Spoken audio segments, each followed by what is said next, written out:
Hi friends, good evening. आप सबों का अपना चैनल एक राज में अभिनंदन है।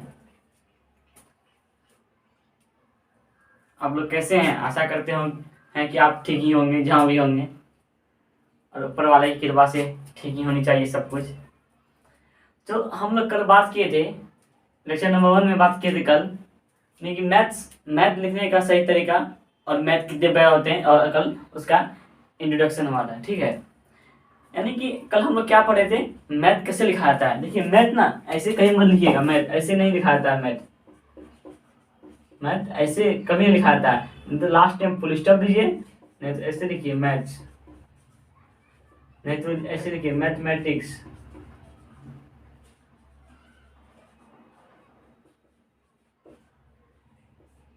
ऐसे लिखिए, लेकिन ऐसा हम लोग काम कभी मत कीजिएगा। जो मैथ ऐसे लिख दिए, ऐसे पूरा गलत है। लास्ट में फुल स्टॉप दीजिए, या तो मैथ्स लिखिए या तो मैथमेटिक्स लिखिए।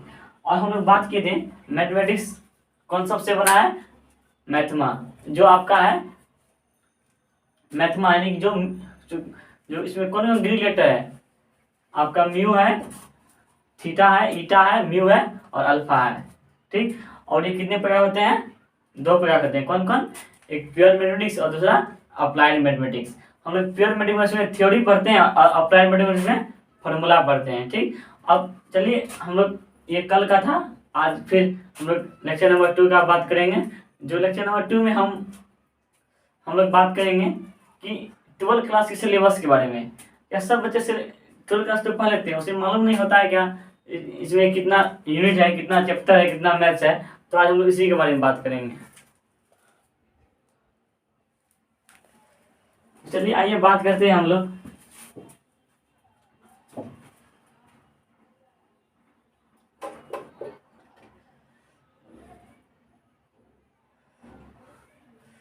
यहाँ बात करते हैं कि syllabus of 12th class for maths, यानी कि हम लोग चर्चा करने वाले हैं यानी कि 12th क्लास के सिलेबस के बारे में। और यानी कि जो है हमारा मैथ के सिलेबस के बारे में हम लोग चर्चा करने वाले हैं। जो फर्स्ट में आता है रिलेशन एंड फंक्शन। फर्स्ट में क्या आता है, रिलेशन एंड फंक्शन। उसमें आता है आपका रिलेशन फंक्शन, आईटीएफ और बाइनरी ऑपरेशन आता है, ठीक है। क्या क्या आता है, रिलेशन फंक्शन, और क्या क्या आता है,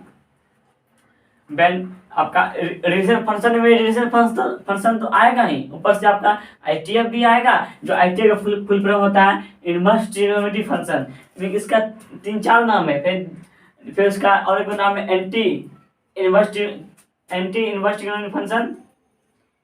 फिर आपका आता है इसका आर्स ट्रिग्नोमेट्रिक फंक्शन। फिर इसका फिर आता है आपका circle trigonometric function, circular trigonometric function, इसका अनेक नाम है इसका। फिर इसके बाद आता है आपका बाइनरी ऑपरेशन।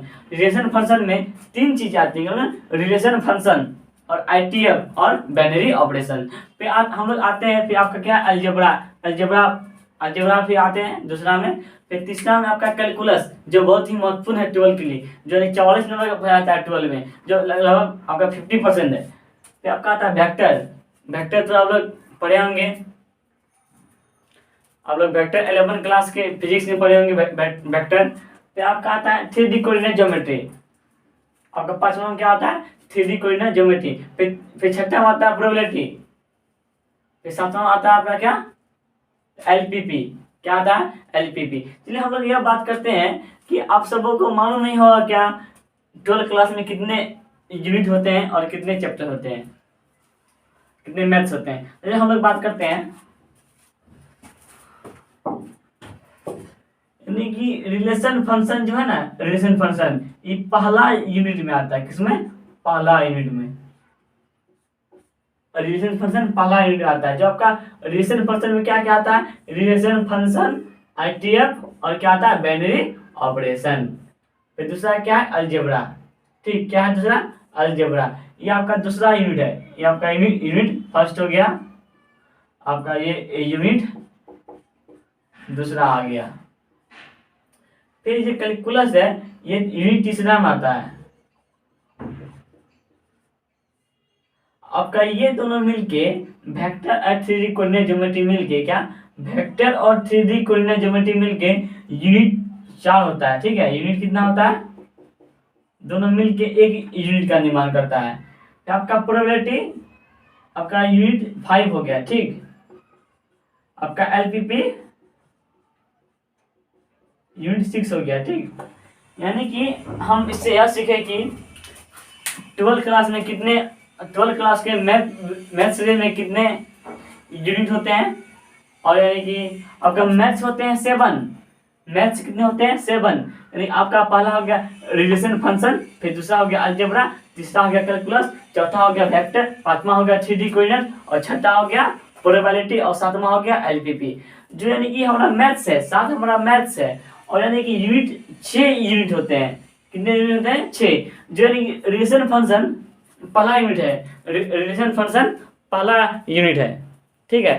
फिर आपका दूसरा यूनिट क्या है, अलजेब्रा। दूसरा यूनिट क्या है, अलजेब्रा। फिर तीसरा यूनिट है आपका कैलकुलस। फिर तीसरा यूनिट आपका क्या है, कैलकुलस। वेक्टर और 3D कोऑर्डिनेट ज्योमेट्री मिलके एक यूनिट का निर्माण करता है। क्या, वेक्टर और 3D कोऑर्डिनेट ज्योमेट्री मिलके एक यूनिट का निर्माण करता है। यानी कि वो कौन यूनिट है, यूनिट तीसरा है, यूनिट चौथा है। यानी कि ये दोनों वेक्टर और 3D कोऑर्डिनेट ज्योमेट्री मिलके यूनिट 1 कहलाता है, ठीक। फिर आपका प्रोबेबिलिटी यूनिट 5वां है। प्रोबेबिलिटी कितना यूनिट है, ये 5वां यूनिट है। और छठा यूनिट क्या है, एलपीपी।